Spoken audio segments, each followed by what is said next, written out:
8 కాంగ్రెస్ ఎంపీలు, 8 బీజేపీ ఎంపీలు, ఇంకొక ఎంపీ కూడా ఉన్నాడు.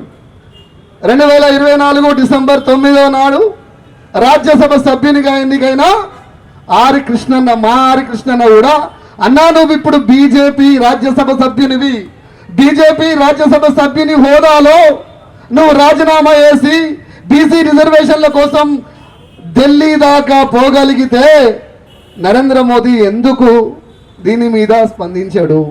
గీడ ధర్నాలు చెప్తే ఏమొస్తుంది అంటే బీసీలలో ఐక్యత వస్తుంది. ఈ ఐక్యత సరిపోదు, నువ్వు ఆర్ కృష్ణన్న నీ జీవితం మొత్తం బీసీ ఉద్యమాలు చేశారు. నేను కాళ్ళు పట్టుకొని అడుగుతున్నా, రిక్వెస్ట్ చేస్తున్నా, మీరు రాజీనామా చేస్తే ఈ 16 మంది రాజీనామా చేస్తారు, బీసీ రిజర్వేషన్కి ఒకటే లైన్లో అయిపోతుంది. నరేంద్ర మోడీ రాత్రి అనుకుంటే పొద్దున టీ తాగే లోపే ఎందుకు బిల్లు అప్రూవల్ కాదన్నది నేను అడుగుతా ఉన్నా.